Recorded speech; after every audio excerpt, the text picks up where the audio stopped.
Good day, brethren.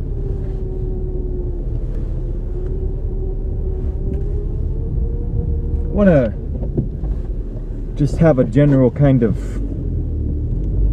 discourse with those who have eyes to see and ears to hear and a heart that understands. And to those who might be on a path of truth and they're not quite sure where it's taking you, but all you know is you want truth, you want God, you want peace, you hunger and thirst after righteousness, you're tired of sin, you're tired of beating your head against the wall and getting nowhere, you're tired of walking in circles.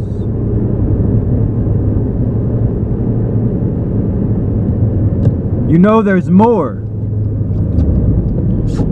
You know there's more to this life, to this existence than just eating and drinking and being merry and having enough money to pay for bills and rent and mortgage.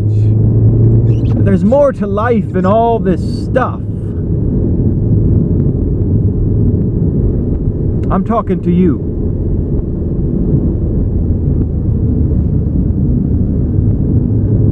I'm talking to you who you look around and you know and you realize that there is something fundamentally, foundationally wrong with our culture. Wrong with our economy, wrong with the value systems that are propped up all around us. You know there's something wrong and you want more. Your soul is longing for something that you're not finding here in the world system. I may be talking to some who say they're Christians, and I may be talking to some who have no religious affiliation, have no real foundational spiritual belief system.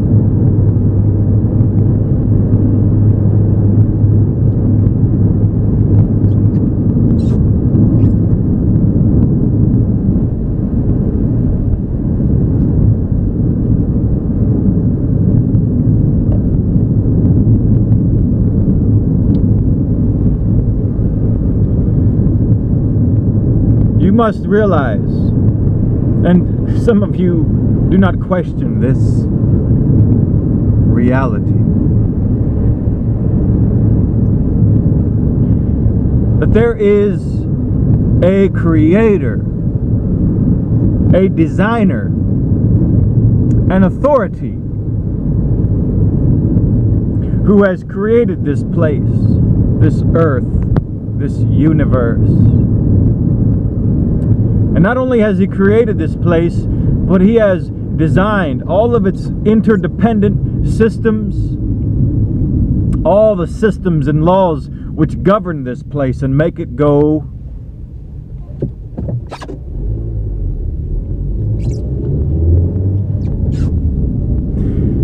And therefore, by default, he alone has the authority and the right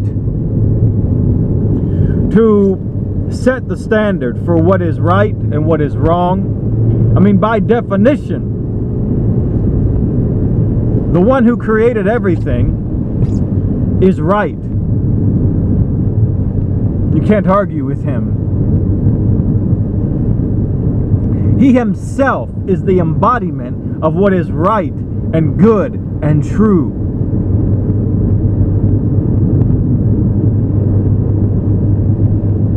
Whether we like it or not, whether we agree with it or not, but how blessed we are if we like it and if we agree with him.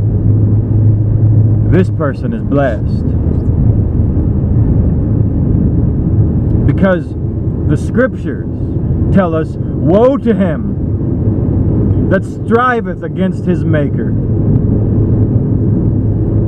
Shall the thing formed say to him that formeth, Why did you make me this way? Why did you ordain it this way?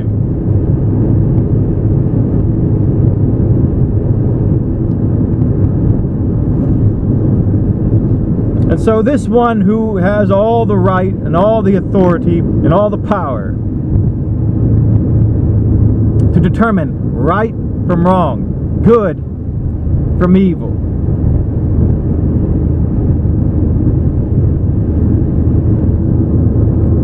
he will one day judge all mankind. And truly, it all comes down to this. He will judge them. And at the very foundation of his judgment is, were you loyal to me? In other words, were you loyal to that which is right, to that which I alone have the power and the ability to determine what is right and good and pure? Were you loyal to the truth, which is, as the Creator would say, God Himself? Jesus said, I am the way, the truth, and the life. I am the way to walk. I am the way to go. I am the truth. I am the system of truth. I am the author of truth. I am the originator of truth. And I am the life. I am He who generates life. I am the source of life. I have life within me, and I can dispense it to whom I will.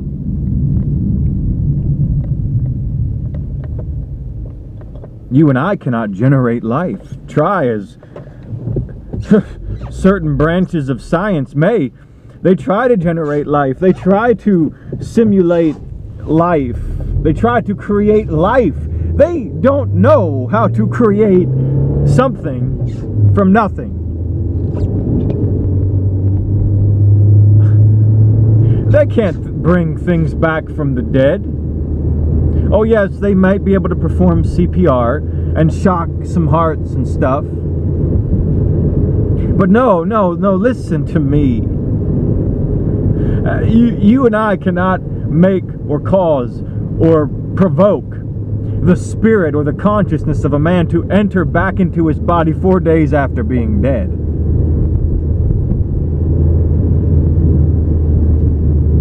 But there is one who can.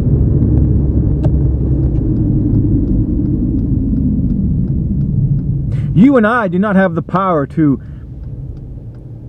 even if we look into ourselves, and God has given us the ability to see ourselves for what we are, and we see the deadness of our soul, we see the sinfulness of our soul, we see the numbness of our soul. Have you ever been numb in an area of your body, and you could take something that ought to produce a feeling, or that ought to bring some pain, and try to inflict that feeling or that pain upon yourself, and you see it happening, but you don't feel it? That's a rather strange sensation, and it's a strange feeling in your mind when you're doing that. You know it's happening, but you cannot feel it. We can look into ourselves and know that we should be feeling bad about something. We should be feeling pain about something. We see that it's wrong. We know that it's wrong, but it has no bearing on our soul. You and I cannot wake ourselves up. You and I cannot shake anything loose inside of us. You and I cannot save ourselves from sin. But there is one who can. God Himself, Jesus Christ.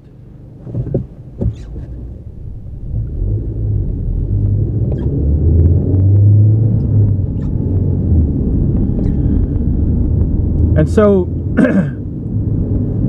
at the end of the age, all those who have trusted in themselves and have trusted in governments and have trusted in technological advances, all those who have entrusted themselves to a system of man,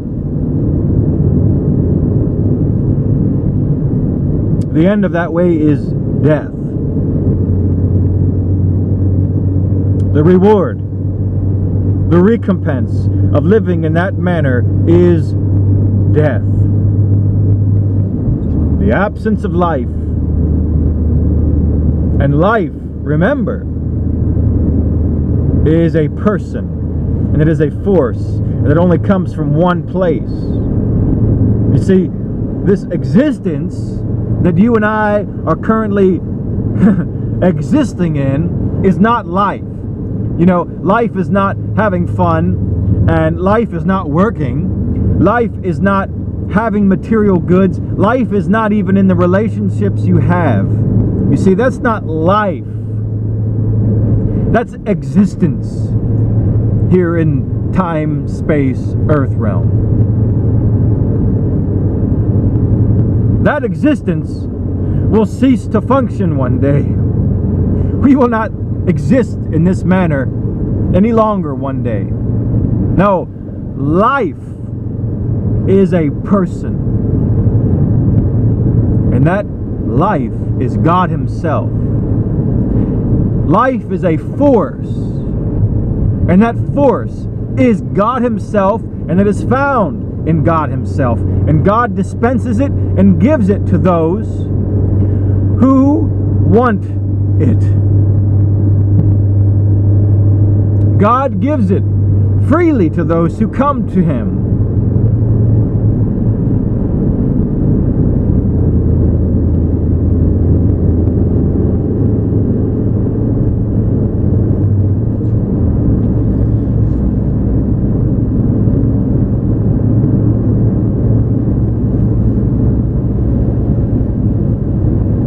And so all those at the end of the age who reject life,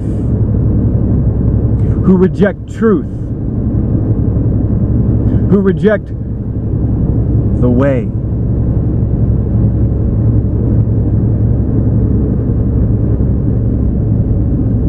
the scriptures, which have been proven to be accurate and trustworthy for many, many, many, many, many centuries, declare that these will be cast into a perpetual fire, an eternal fire, a lake of fire. And the smoke of their torment ascendeth up forever and ever. You see, it's like this. Man, in his fallen state, has been infected with a spiritual zombie virus. Sin. Sin is a disease. Sin is a virus. Sin is a cancer.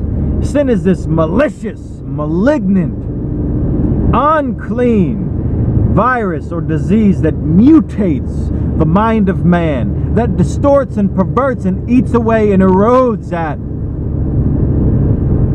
the DNA of man, the soul of man, the mind, the heart, the will of man, his entire being. Now you've all, I'm sure, most of you, living in this modern age, know something about zombies from a fictitious perspective, from the Hollywood perspective, that once you get the zombie virus and that thing fully takes over, what is the zombie's primary goal and objective? To eat flesh and drink blood. That's all that's on his mind. That's all he's out to get. He lives off of flesh and blood.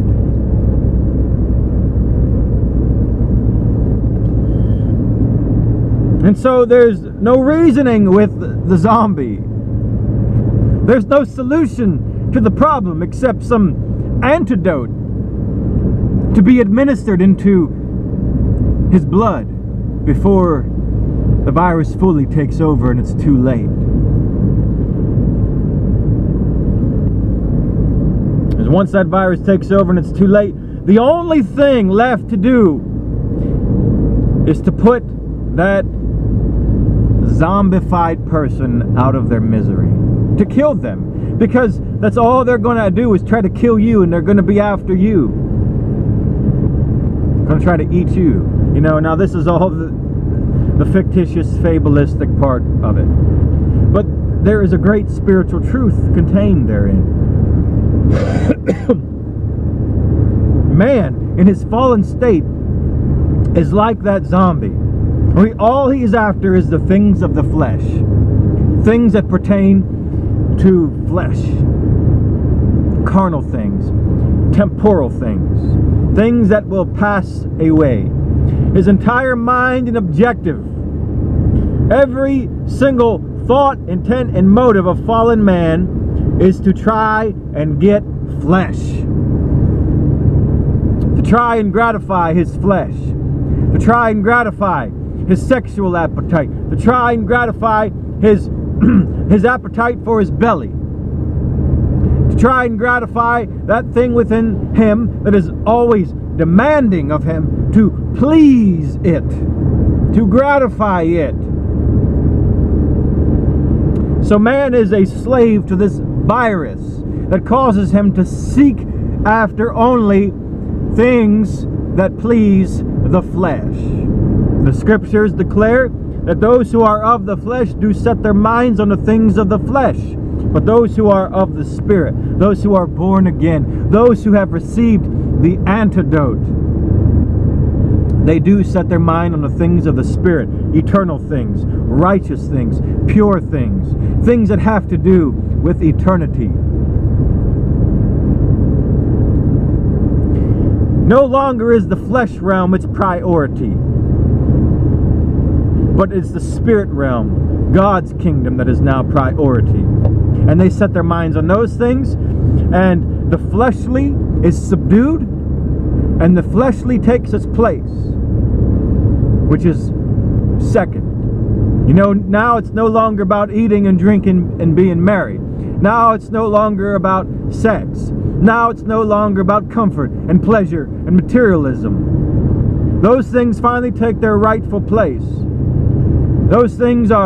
Some of those things are needful for your body to survive. Other things are not needful. They're just tools to use to help you get by in this place until the end of all things. And so as long as man is living in that spiritual zombie virus state, his whole world is turned upside down. That which ought to be second is first.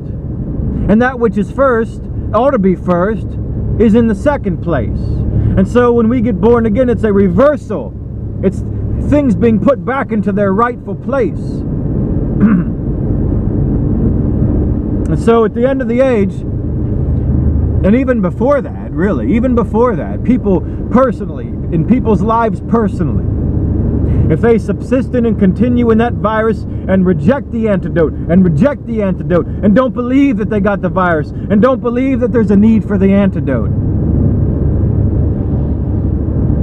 they'll be given over to that zombie virus. They'll be reprobates, and there'll be no chance for them.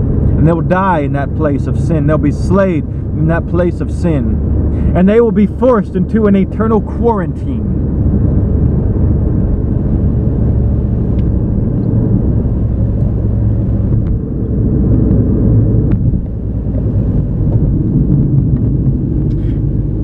Now the problem, we live in this modern age, there's a lot of people who say they're Christians who are walking around with this zombie virus at work inside of them. Yeah, it's true. They're choosing the things of the flesh over the things of God. They're choosing the ways of this world over the things of the kingdom of God. And so, I'm going to say it again. At the end of the age, those who get to walk in white with their Creator, with Jesus Christ, will be those who have been loyal, faithful to God, faithful to their Creator, and have chosen His ways over their own, have chosen His ways over the ways of this Babylonian fallen world system. They have chosen the wonderful antidote to get freedom from the spiritual zombie virus. Will that be you? Will you be one of them?